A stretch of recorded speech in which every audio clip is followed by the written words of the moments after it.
uniendo más y les paso lista, ¿te parece? Sí, doctora, está bien. Ya.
Buenos días con todos.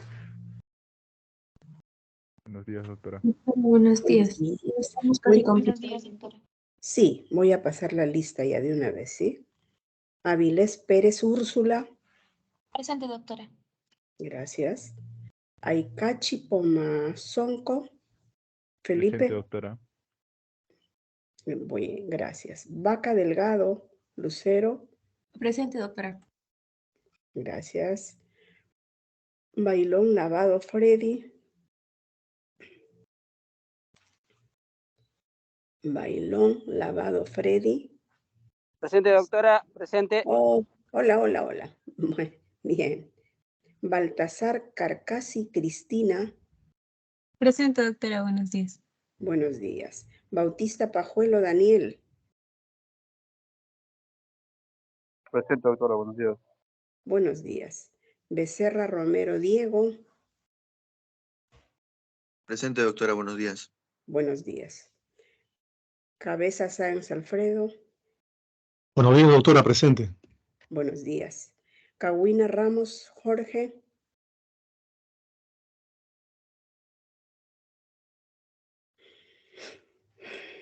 Cahuina Ramos Jorge.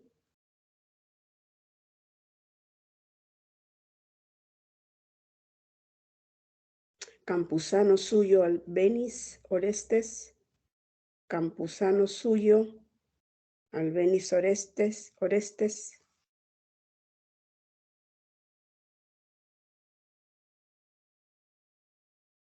Carazas Marín Lisset.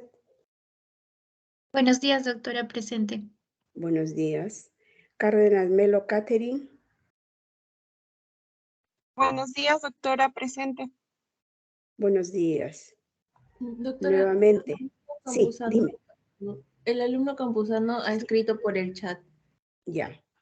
Que no puede conectarse No, sí está presente, pero parece que tiene problemas con el con micrófono. el audio. Ya. Y Cahuine Ramos Jorge. No es que... No. Presente, doctora. Oh, ya. Listo. Perfecto. Ya. Hoy día vamos a hacer la revisión de la clase de enfermedades infecciosas del sistema nervioso. El objetivo de esta clase es que ustedes puedan más adelante, cuando ya tengan que estar en el campo clínico, ya sea empezando su ejercicio profesional como médicos, diferenciar si se trata de una infección aguda, de una infección crónica, y qué exámenes tienen que elegir de ayuda diagnóstica para iniciar un tratamiento lo más temprano posible, siempre con el objetivo de que el paciente sea beneficiado, ya sea un adulto, un niño, que dado que las infecciones del sistema nervioso, todo lo que compete al sistema nervioso, siempre, si no se actúa rápidamente, va a dejar una secuela. Y nadie quiere dejar que esto suceda, que el paciente quede con alguna secuela que le va a durar para toda su vida, ¿no? Entonces, en la medida en que sea posible, hay que actuar y hay que intervenir para evitar que la persona, ya sea adulto o niño, tenga lo menos posible de secuela, algún efecto residual, pero que no sea tan aparatoso. Entonces, en ese sentido, las infecciones del sistema nervioso las vamos a mencionar primero, las agudas o subagudas. En el caso de las infecciones agudas, la patología más frecuente son las meningitis bacterianas. Estas meningitis bacterianas son patrimonio del grupo pediátrico. No quiere decir que no las vayan a tener los adultos, podría también tenerlas, pero menos frecuente. Es una patología más importante, más frecuente en el grupo pediátrico. Entonces, ¿cuáles son las manifestaciones clínicas? ¿Qué síntomas va a tener el niño para uno pensar que tiene una meningitis bacteriana? El niño va a tener fiebre, que no necesariamente la falta de la fiebre indica que no hay, no. La fiebre es un signo importante, pero que si no está, no descarta. El dolor de cabeza, la alteración del nivel de conciencia, las náuseas, los vómitos y la fotofobia. Entonces, la presencia de cualquiera de estos síntomas nos va a alertar y decimos, puede el niño estar con una meningitis. Si a esto agregamos que examinamos al paciente, examinamos al niño y hacemos evidente los signos meningios, prácticamente se completó el cuadro, ¿no? Entonces, fiebre, dolor de cabeza, náuseas, vómitos, rechazo a la luz, la fotofobia y alteración del nivel de conciencia. Cuando hablamos de alteración del nivel de conciencia, ya quiere decir que el proceso infeccioso de lo que estaba en las meninges, que son la cubierta del cerebro, ya pasó al parénquima, ya pasó al encéfalo, y el niño ya está haciendo una meningoencefalitis. El proceso viene de afuera y luego ingresa al parénquima. Entonces, ante síntomas y signos que nos hagan pensar en una meningoencefalitis bacteriana, el examen integral es sumamente importante. ¿Qué quiero decir con eso? Que no solamente nos vamos a dedicar a la parte neurológica, sino hay que examinar pulmones, hay que examinar piel. ¿Por qué? Porque si el niño tiene, por ejemplo, un cuadro neumónico, le encuentro un foco infeccioso en el pulmón, tengo que hacer unidad clínica y tengo que decir, neumococo podría estar ocasionándome ambas cosas. Entonces, y si estoy pensando en un neumococo, yo ya tengo que aplicar un tratamiento ya. Entonces, yo hago unidad clínica en base a mi examen integral. Si encuentro en la piel una erupción rojiza, una erupción puntiforme en la piel del niño, obviamente que tengo que hacer unidad clínica y tengo que pensar que ahí hay un meningococo involucrado. Entonces, el agente etiológico me va a acercar si yo examino completamente al paciente. Entonces ya tengo más información. Si el niño, por ejemplo, se queja de dolores articulares, tengo que pensar en un hemófilus, pues. O si el niño está atáxico. Creo que revisamos en la clase anterior que la ataxia es la incoordinación en la marcha, ¿no? Es una incoordinación en la marcha. Si el niño tiene el niño puede también presentar crisis convulsivas. Entonces, ante estas manifestaciones clínicas y haciendo el examen ya completo, yo tengo que plantearme como diagnóstico una meningoencefalitis o meningitis bacteriana, que es lo más frecuente. Siempre tienen que acordarse que en todo caso clínico que se les presente, rápidamente tienen que hacer diagnóstico de síndromes, diagnóstico topográfico, diagnóstico de enfermedad, nosográfico, nosológico y diagnóstico etiológico. ¿Ah? Entonces, esos cuatro ítems al final de toda historia clínica que hagan, que es un ejercicio para cualquier patología, para cualquier enfermedad, tienen que realizarlo al final de que terminen su historia clínica. Entonces, en el caso de estas meningitis, es frecuente plantearnos diagnósticos sindrómicos como el síndrome de hipertensión endocraniana. ¿Recuerda alguno de ustedes cuáles son los signos y síntomas que integran una hipertensión endocraniana? Cefalea intensa, Cefalea vómitos intensa, explosivos. vómitos explosivos y edema papilar. Ya.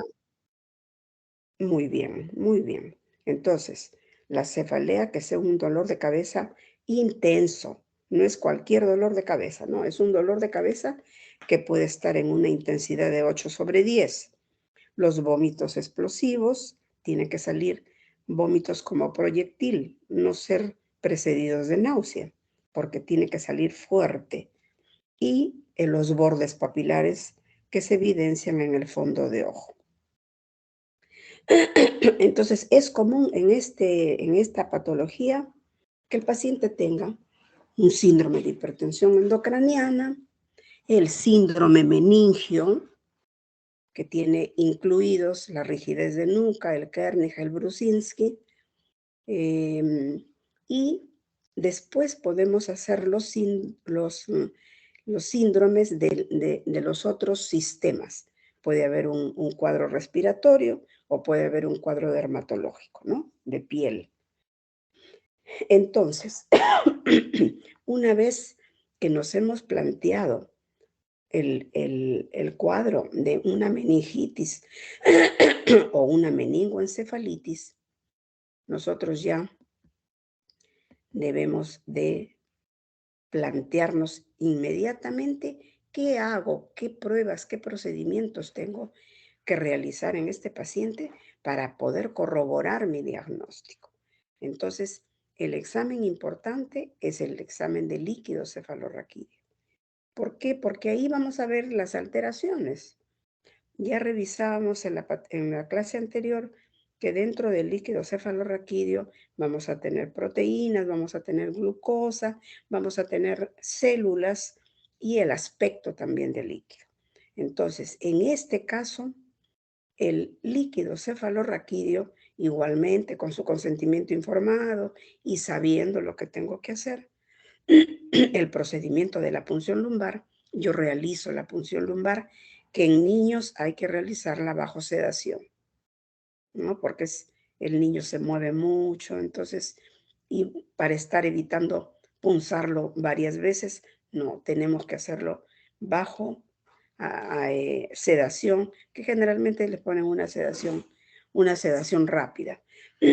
Nos valemos ya de la anestesiología. Entonces, con esas condiciones, hago mi PL y el líquido va a salir de un aspecto turbio. El líquido cefalorraquídeo es cristal de roca transparente. En este caso, ya vamos a ver turbidez. Ya no es un líquido claro, es un líquido turbio. Y si observamos y podemos usar el manómetro, que es bastante complicado, vamos a evidenciar que la presión está incrementada. El goteo sale un poco rápido.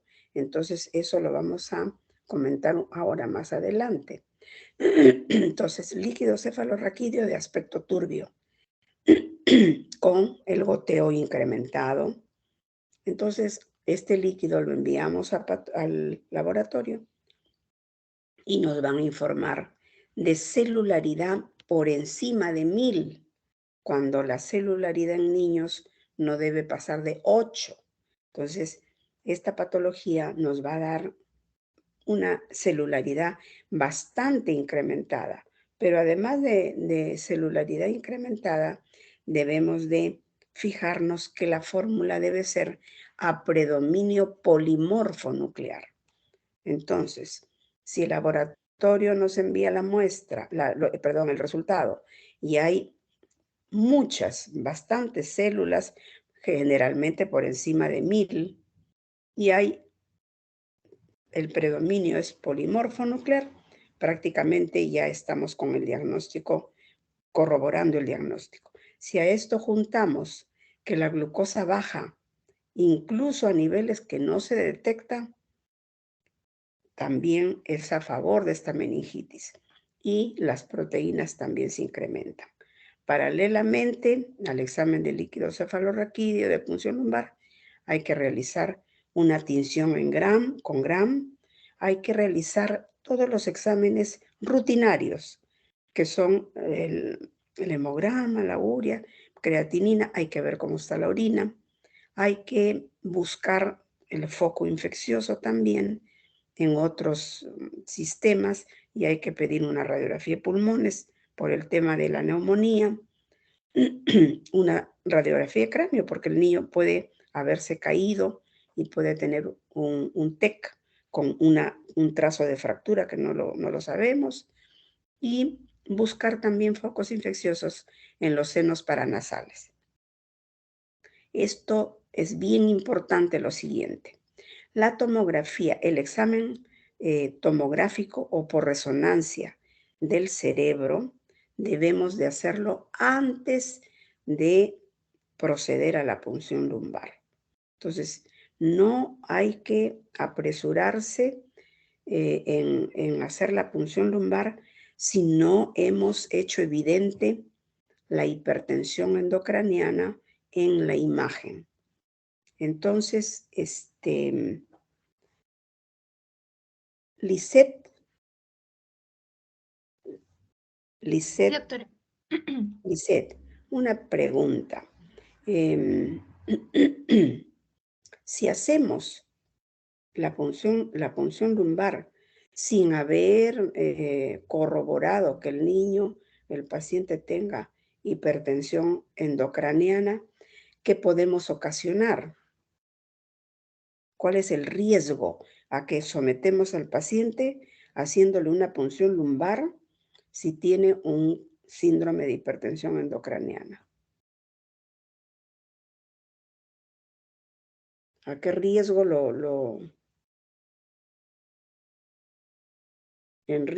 ponemos en riesgo al paciente, sí o no? Sí, doctora, porque podría haber probablemente un derrame de líquido. A ver, no me estás, la respuesta no es clara. Úrsula Vilés. Sí, doctora, presente. Sí. Bueno, ¿A qué riesgo sometemos al paciente haciendo una punción lumbar y teniendo signos de hipertensión? sí, doctora, es que habría una descomprensión brusca, ¿no? Y eso puede producir una herniación septal. Una descompresión.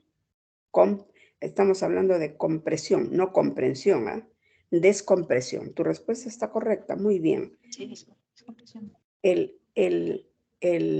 Si nosotros extraemos líquido de la columna, arriba está, imagínense que arriba está todo hinchado, está todo presionado arriba, y quitamos líquido, como dice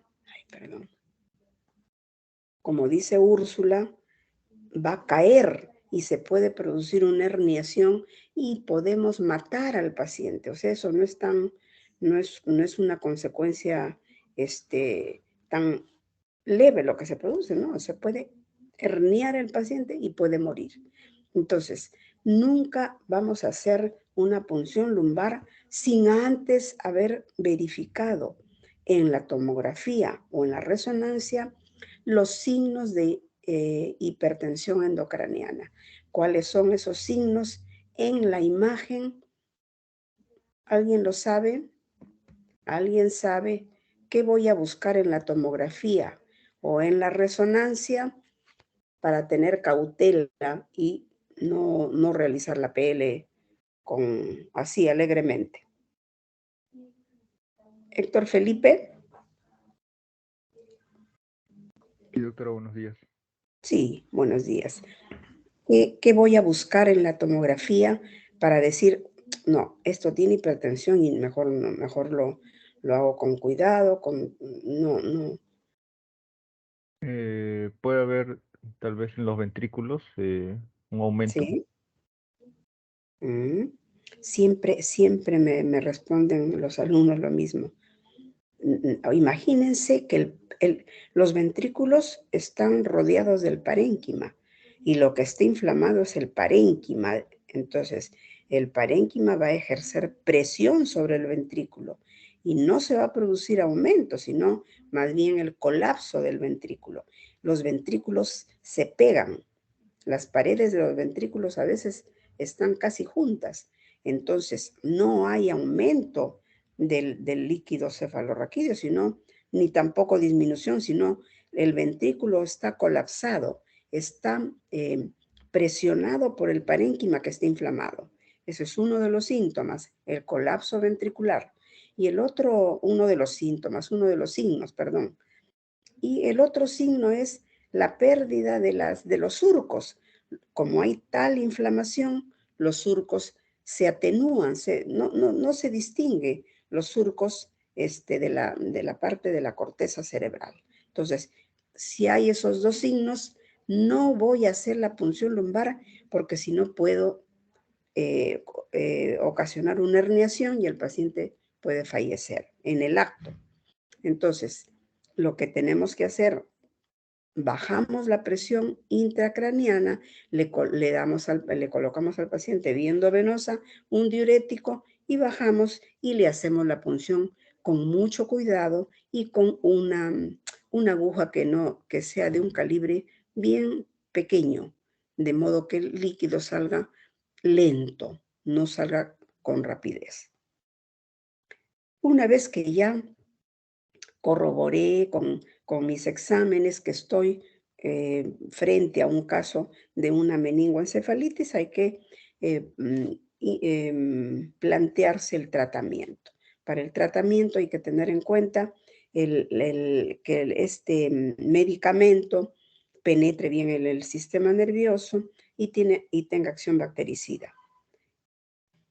Dentro de los antibióticos no pierde vigencia la penicilina, pero hay que tener en cuenta que la penicilina tiene uno de los efectos adversos que pueden también llevar a la muerte al paciente y es la reacción de hipersensibilidad o reacción anafiláctica, que si no la sabemos que tiene el paciente, podemos ocasionar un shock anafiláctico y también el paciente puede morir. Pero hay que considerar que podemos hacer una prueba de dermorreacción si contamos con una enfermera, ¿no? Estamos hablando de que estamos en un sitio donde no tenemos los antibióticos, digamos, más modernos. Entonces, estamos en el Perú y al paso que vamos, estamos retrocediendo como el cangrejo. Entonces, hay que considerar a la penicilina, que por su costo tampoco no es muy alto, pero tener en cuenta ese efecto adverso que lo podemos manejar si tenemos un buen equipo, ¿no? En nuestro centro de salud, en nuestra posta, y hacer una prueba, una dermorreacción, porque es bien difícil que el familiar o nos den el dato de que el niño es alérgico a las penicilinas, ¿no? Un poco complicado. Si ya estamos un poco más cerca de alguna zona urbana, ya pues vamos a contar con cefalosporinas, ¿no?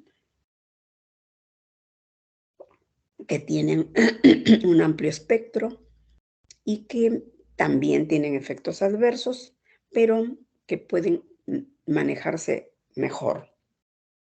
Beta-lactámicos que se disponen solo vía endovenosa y tienen efectos adversos a nivel gastrointestinal. Y para el grupo pediátrico más pequeñito, que son los lactantes, los recién nacidos, los neonatos y los lactantes, hay que considerar como medicamento principal el aminoglucósido. ¿Por qué? Porque ese grupo etario está afectado más por gérmenes gram negativos. Dentro de estos aminoglucósidos, los efectos adversos hay que sopesarlo, ¿no? Porque el niño puede hacer una hipoacusia o una pérdida de la audición y luego le generamos un problema de lenguaje, una sordomudez, pero hay que valorar y hay que sopesar que es importante salvar la vida y tener el riesgo de esta ototoxicidad y en otros casos nefrotoxicidad, afecta al riñón. Cloranfenicol lo usamos no mucho por el tema de la supresión de la médula ósea, que generalmente no pasa en nuestro medio, pero tenemos un poco de precaución. El metronidazol, que lo debemos agregar como un antibiótico, lo debemos agregar al antibiótico de fondo que estamos haciendo uso. Si es que hay sospecha en el camino, sospechamos de un germen anaerobio. Si sospechamos de anaerobio, agregamos el metronidazol, que tiene también efectos colaterales adversos a nivel gastrointestinal. Esto es un protocolo de manejo del paciente que tiene sospecha de una meningitis y es como decir el ABCD. Entonces hay que mantener la vía aérea permeable, es decir, hay que fijarnos que el paciente esté respirando bien y para eso es necesario colocarlo en una posición adecuada. Si hay que intubar, hay que intubar. Luego, tener siempre al niño con una vía, porque ¿qué tal si durante la enfermedad presenta convulsión? Si presenta convulsión, bien difícil que sin la vía le podamos colocar el anticonvulsivo, que generalmente se lo vamos a poner endovenoso. Entonces hay que tener el paciente con vía. Hay que tomarle, disculpen, hay que tomarle una serie de exámenes, los exámenes que habíamos comentado ya anteriormente, los hematológicos rutinarios, pruebas especiales, bioquímica, gasometría, porque también en el niño es importante la diuresis, ¿no? El equilibrio hidroelectrolítico. Iniciar un tratamiento empírico, como lo vamos a ver más adelante, medir diuresis, pérdidas que se producen con la fiebre, con el sudor, en la orina, en fin. Y aquí está, realizar tomografía o resonancia si tuvieran el equipo a mano y luego la punción lumbar, no antes.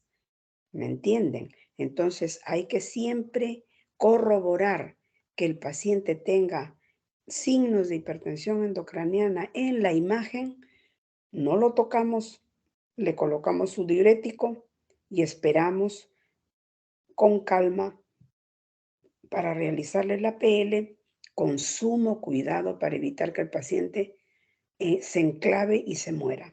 Entonces hacemos la punción lumbar, modificamos el tratamiento empírico que iniciamos, porque ya para eso nos va a ir llegando resultados y ya vamos a tener un agente etiológico más cercano.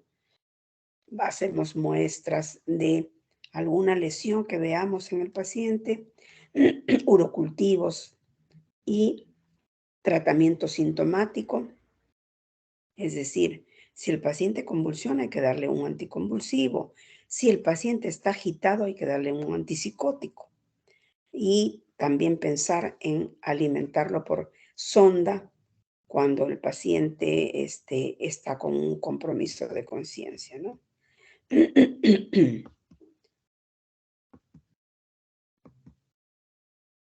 Cuando nos referíamos al tratamiento empírico en la diapositiva anterior, este tratamiento empírico, como les digo, la intervención hay que hacerla temprano para evitar secuelas. Entonces, el tratamiento empírico va a estar basado en 3 factores. Va a estar basado en la edad del paciente, en las patologías previas que me informe la historia clínica y en el resultado del GRAM. La edad, importante porque los agentes etiológicos son diferentes de acuerdo al grupo etario. Los gérmenes no son iguales del recién nacido, el neonato, que del niño que va al colegio o del niño más grande. A eso nos referimos. Patología previa, que tenga antecedente de otitis, que tenga el antecedente de sinusitis, ya también eso nos va a dar una pauta. Y el GRAM, que nos va a dividir al grupo etario, al agente etiológico, en gérmenes gram positivos y gram negativos. Entonces, esos son los 3 factores que hay que considerar para iniciar un tratamiento empírico. Y luego, como dice, lo vamos modificando de acuerdo a los resultados. En líneas, lo siguiente son pautas generales. No es una cosa rígida. Son pautas generales que hay que considerarlas porque nosotros, bueno, ustedes ya tienen que ir a trabajar a sitios lejanos donde no van a contar con las herramientas necesarias. Entonces, en líneas generales, una meningitis a meningococo, hay que darle penicilina por 7 días, pero nuevamente no es esto rígido. Cada paciente es una cosa particular. Para bacterias que no sean las meningococo, hay que dar penicilina hasta 14 días. Por estreptococo, 3 semanas. Listerio estreptococo, 3 semanas. Y para gérmenes gram negativos, también 3 semanas. Pautas generales, marco general, digamos, para que tengan en consideración, pero si hay o sospecha de otra cosa que requiere un tratamiento más largo, pues le dan, ¿no? Ya, dentro de otras medidas, aparte del antibiótico, tenemos los esteroides, que hay que hacer uso de la dexametasona, que las dosis están allí como figuran. Tratamientos sistémicos si el niño requiere ya una hidratación, si el paciente está en shock, si hay fiebre, si hay necesidad de aislar al paciente, si hay sospecha de meningococo, debemos aislar al paciente porque si no nos va a contagiar a todos los otros niños. Y también tener en cuenta algunos factores predisponentes, si el niño es un niño que es portador de una hidrocefalia y lo han operado y le han colocado una derivación, si tiene alguna fístula, en fin. La historia clínica es bien importante, hacer una historia clínica lo más completa posible. ¿Qué complicación tiene el paciente? Bueno, la hipertensión intracraneal. Para ello necesitamos un balance hídrico estricto, el uso de esteroides, pero además de diuréticos. Y dentro de los diuréticos, el más usado es el manitol. El manitol al 20% en las dosis que ahí se señalan. Y es importante remarcar que el retiro del manitol hay que hacerlo en forma gradual. No podemos quitar el manitol de hoy para mañana porque viene una hipertensión endocraniana de rebote. Entonces hay que considerar eso. Convulsiones, si hay hidrocefalia, interconsultar con el cirujano. Si es que vemos que el paciente se complica con esta patología. Dentro de otro de las afecciones de enfermedades infecciosas, tenemos el absceso cerebral. El absceso cerebral no se va a comportar en forma tan aguda, pero es una patología, digamos, subaguda. El absceso es la colección purulenta dentro del parénquima. Obviamente va a dar como manifestación clínica el dolor de cabeza, va a producir una alteración del nivel de conciencia que va a variar dependiendo de la cantidad de la colección purulenta que se produzca, signos neurológicos que van a depender de dónde esté localizado este absceso. Entonces, tenemos que nuestra semiología,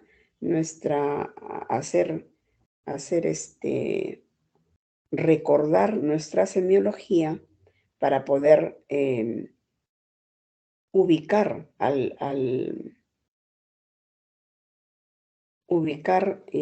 topografiar la lesión, ¿no?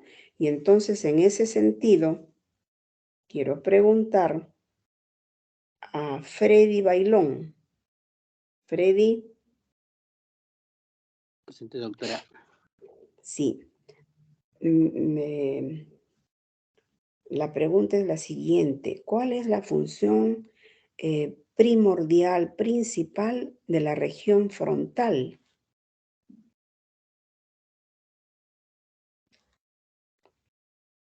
Cuando acá hablamos de signos neurológicos focales dependientes de la localización, estamos refiriéndonos a las diferentes zonas del cerebro. Dentro de ellas está la frontal, la parietal, la occipital, la temporal. Entonces, ¿qué función primordial tiene la región frontal? Freddy. Esa es semiología, ¿no? Semiología, anatomía. Anatomía.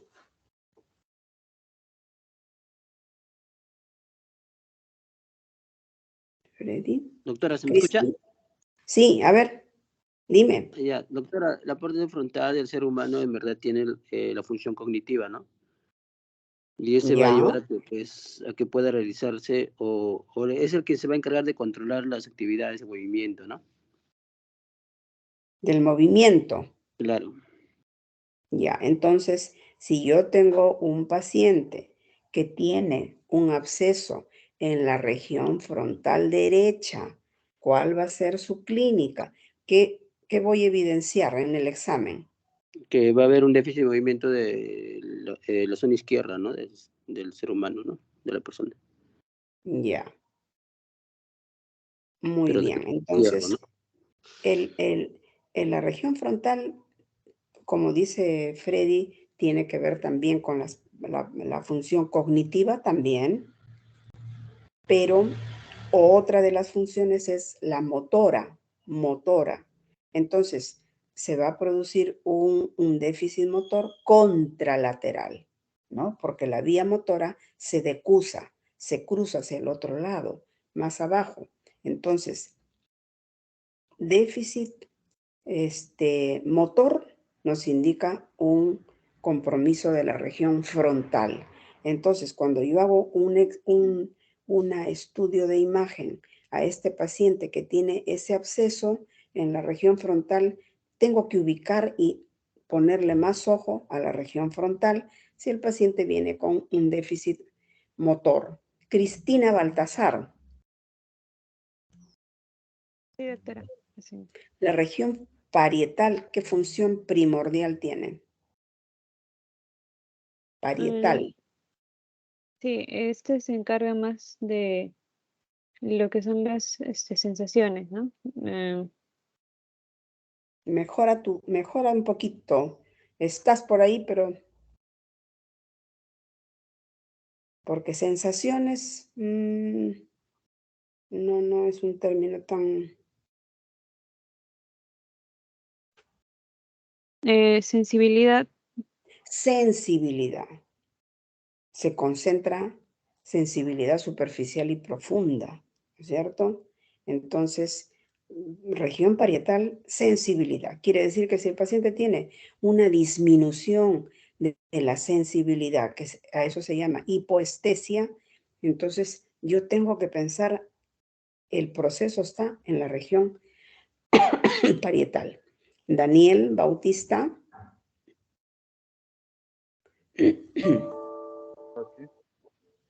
¿Sí? ¿De qué se encarga la región occipital? ¿De la visión, doctora? ¿Perdón? ¿La visión de la vista? Ya, pero no vista, no. Mejora tu. Sí, es que integra la región occipital todo lo referente a la visión. Vista, pues no es el término, ¿no? A una de las funciones sensoriales importantes que es la visión. Y la temporal. ¿El recuerdo, doctora, de la memoria? Temporal está en relación a todas esas funciones de atención, memoria, lenguaje comprensivo, ¿no? y nos olvidábamos, en la región frontal está el lenguaje expresivo, porque está el área de Broca, mientras que en la temporal tenemos al área de Wernicke, que es el área del lenguaje de comprensión, ¿no?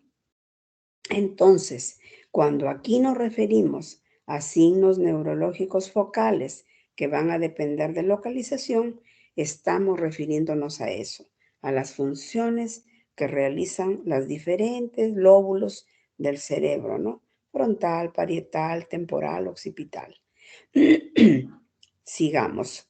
Los signos generales pueden presentarse también en el absceso, ¿no? La fiebre, en el hemograma, la leucocitosis, crisis convulsivas parciales o generalizadas, sobre todo si es que el absceso es cortical. Si el absceso está localizado en la corteza, va a dar como sintomatología la crisis convulsiva. Y más bien, si el paciente, si el absceso está localizado más hacia adentro, no tan en la corteza, sino en la parte subcortical, va a dar signos de hipertensión endocraniana. Entonces, el absceso, si yo tengo la sospecha de que el paciente tiene un absceso cerebral, debo de evidenciarlo con la imagen. Y en la imagen, obviamente, la resonancia nos va a dar una información muchísimo mejor y más temprano que la tomografía. Donde vamos a evidenciar si hablamos de tomografía, de densidad, hipodensidad, que capta contraste, y cuando ya el absceso está maduro, vamos a ver una imagen en anillo. La resonancia, hablamos de intensidades, hipointensidad con captación de contraste y áreas de hiperintensidad que están rodeadas de una cápsula hipointensa, y esa es la imagen en el anillo. La resonancia nos ayudaría mucho más que la tomografía, pero dado nuestra situación, probablemente con lo que vamos a contar es con la tomografía. Radiografía de tórax para ver si hay algún foco pulmonar y hay que ya pensar en un tratamiento también lo más temprano, porque si no, una vez que el absceso madura, muy difícil que ingrese el antibiótico, penetre en esa cápsula, digamos, ¿no? Entonces, el antibiótico debe ser lo más temprano para evitar la cirugía. La elección también hay que hacerla en forma empírica, dependiendo de dónde es la fuente de origen del absceso. Generalmente el absceso se produce por contigüidad. Entonces, si la persona tiene infecciones del oído, probablemente esa infección ingrese al lóbulo temporal. Si tiene sinusitis frontal, va a ingresar a la parte frontal. Entonces, hay que siempre buscar el origen de este absceso. En pacientes inmunocomprometidos hay que pensar en otro tipo de agente etiológico. Y también, como dice ahí, ya corregir el tratamiento de acuerdo a lo que vaya, a los resultados que nos vayan llegando. El tratamiento quirúrgico, es decir, el paciente va a pasar a cirugía si el tratamiento médico fracasa. Y se hace un seguimiento con imagen y en lugar de bajar el absceso está incrementándose. Entonces no estamos por el camino adecuado. Entonces se hace la interconsulta cirugía y el cirujano puede intervenir de diferente manera, ¿no?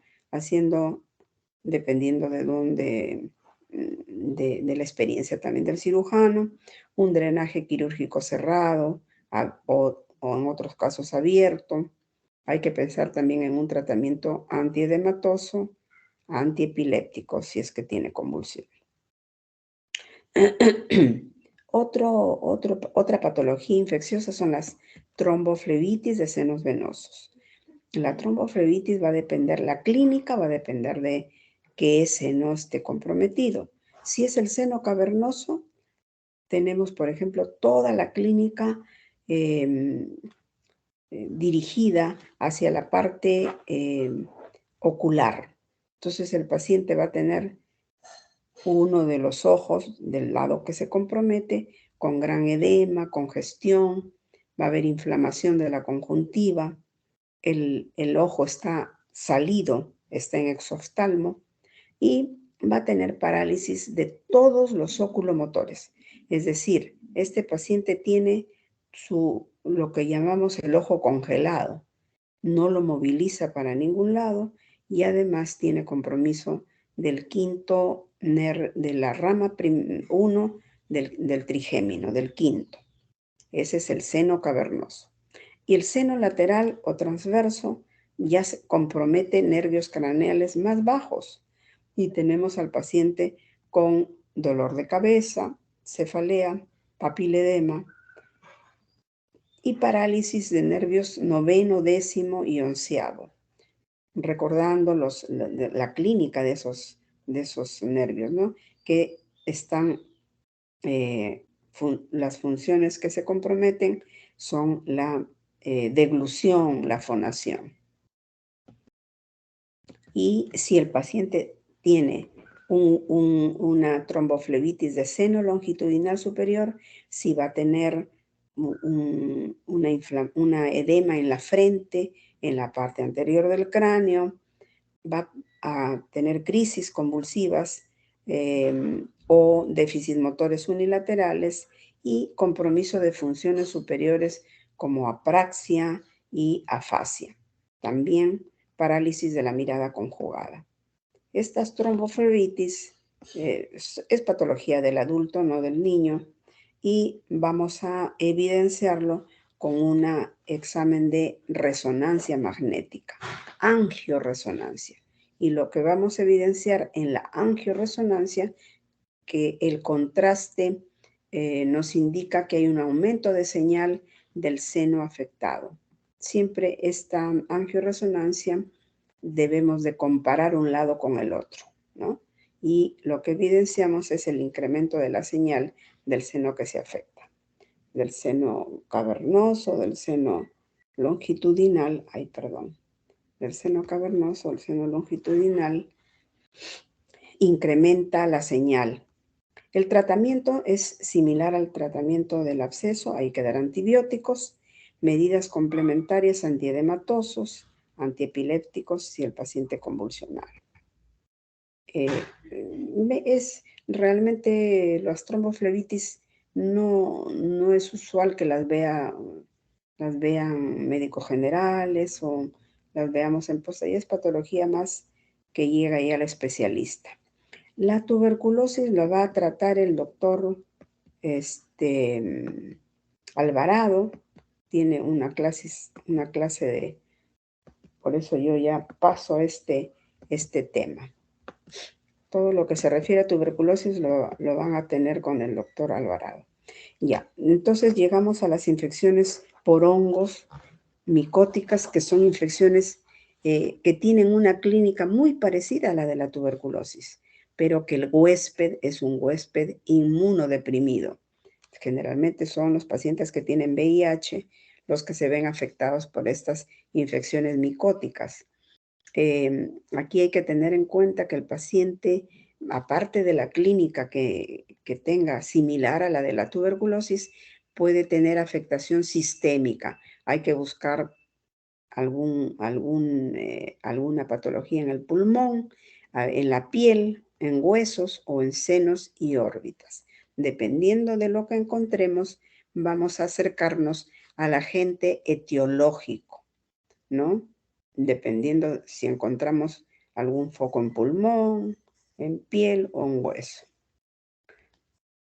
Igualmente, como para la meningitis bacteriana, debemos de hacer un examen de líquido cefalorraquídeo, una punción lumbar, y el líquido va a ser de un aspecto claro, transparente, pero aquí el aumento de células no es tanto como en la bacteriana, que sobrepasaba los 1000.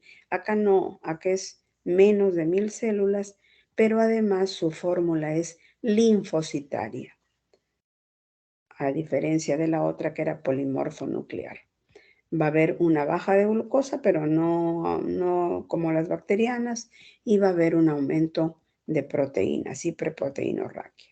También debemos de realizar otra serie de exámenes serológicos del líquido cefalorraquídeo para acercarnos al agente etiológico. ¿Qué pasó? Análisis, perdón, se pasó.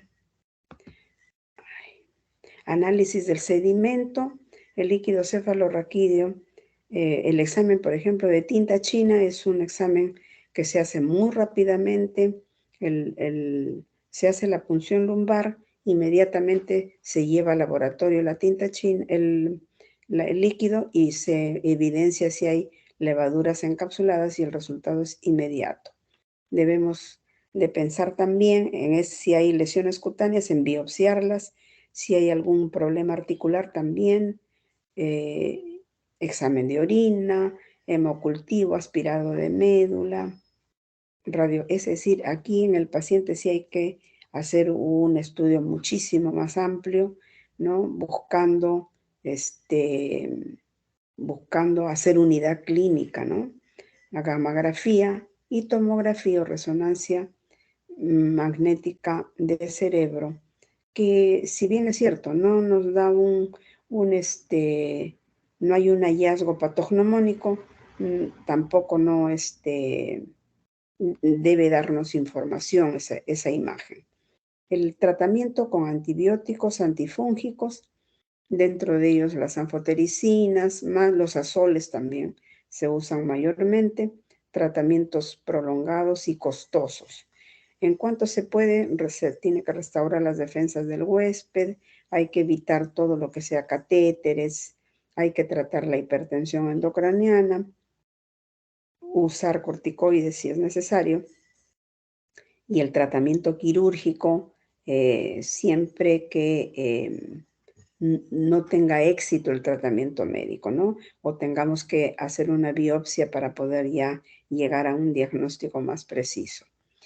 Este otro grupo de enfermedad, de cuadros, son del grupo de los pediátrico, son enfermedades meningitis virales o meningoencefalitis, que hay que tener en cuenta que el niño siempre está en contacto, porque ya el niño está en el colegio, entonces va a ser afectado por enterovirus, por el virus de la parotis, del herpes, adenovirus.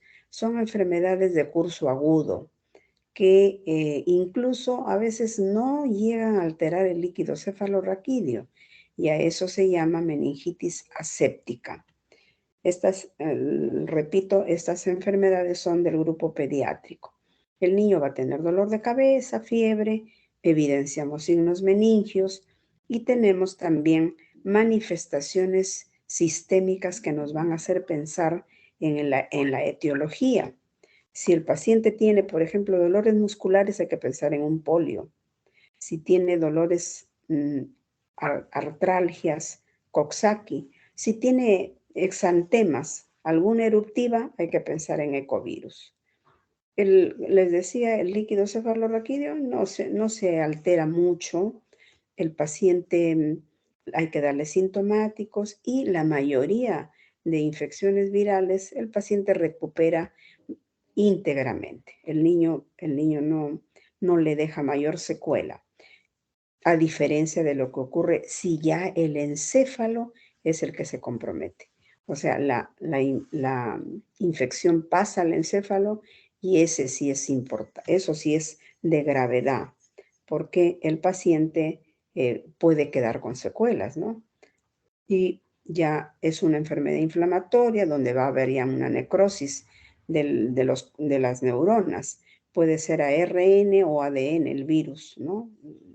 Y dar también la clínica de fiebre, síndrome meningio, alteración del estado de conciencia, crisis epilépticas y los déficits focales. El líquido cefalorraquídeo, similar al de la meningitis viral, ¿no? Un poquito más alterado quizá. Hay que hacer pruebas inmunológicas, biopsia, a veces llegamos a la biopsia cuando no tenemos claro clínicamente, electroencefalograma, que va a evidenciar un enlentecimiento. Todas las ondas cerebrales están reemplazadas por ondas lentas, de adelante hacia atrás. La tomografía y la resonancia, que no hay nada específico, pero que sí permite evidenciar la inflamación. En estos casos hay que dar también tratamientos sintomáticos, excepto agentes antivirales si estamos pensando en una encefalitis herpética. Esta encefalitis herpética sí es frecuente, puede afectar al niño, al adulto, es ocasionada por el herpes y tiene un inicio subagudo. La persona puede tener fiebre, dolor de cabeza, trastorno de la conciencia, y como este virus tiene afinidad por la región temporal, va a dar clínica de la región temporal. Entonces el paciente va a tener alucinaciones, va a tener cambios en su personalidad, problemas de lenguaje, pero no disfasias. Cambia una letra por otra al hablar, va a tener dolor de cabeza y en la otra región que se compromete es la frontal. La primera es la temporal y la segunda es la frontal. El líquido prácticamente va a ser un líquido normal. El electro sí nos va a mostrar descargas cada cierto tiempo, descarga periódica de la zona temporal que está comprometida. La tomografía, y mejor si hacemos resonancia, nos va a acercar mucho más al diagnóstico, porque ahí se va a evidenciar las lesiones a nivel temporal o a nivel frontal. Hay que dar en este paciente aciclovir por 14 a 21 días.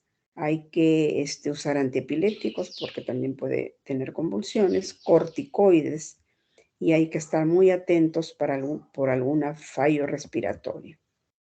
Este es un resumen y lo que hay que tener claro es que en las meningitis bacterianas, celularidad la máxima, elevadísima, a predominio polimorfo nuclear, mientras que las infecciones crónicas o subagudas o crónicas como la TB o las micóticas dan aumento de células, pero a predominio linfocitario, mononuclear. Glucosa que cae a niveles de 0 en la purulenta, en la bacteriana. En las otras está disminuida, y las proteínas que se elevan tanto en la bacteriana también como sobre todo en la meningitis TB, se elevan a niveles tantos que producen una densidad y el líquido cefalorraquídeo se obstruye y produce hidrocefalia. A ver, creo que ya nos hemos pasado de tiempo. Voy a pasarles la lista, por favor. Úrsula Vilés. Úrsula. Presente, doctora. Sí, doctora, Ya. presente. Ya. Héctor Aycachi. Presente, doctora. Ya, gracias. Lucero Vaca. Ay, presente, doctora. Ya. Freddy Bailón. Presente, doctora. Gracias. Cristina Baltasar. Presente, doctora. Daniel Bautista. Presente, doctora. Gracias. Diego Becerra.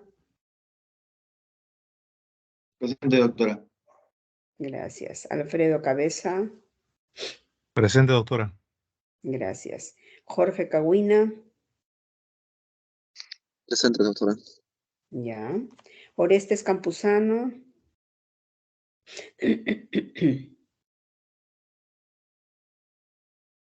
Orestes Campuzano. Doctora, menciona al compañero que sí está presente. Ah, ya, está. Él es el que tiene el problema, creo que ponía por chat. Bueno. Lisette Carazas. Ya, gracias. Y Catherine Cárdenas.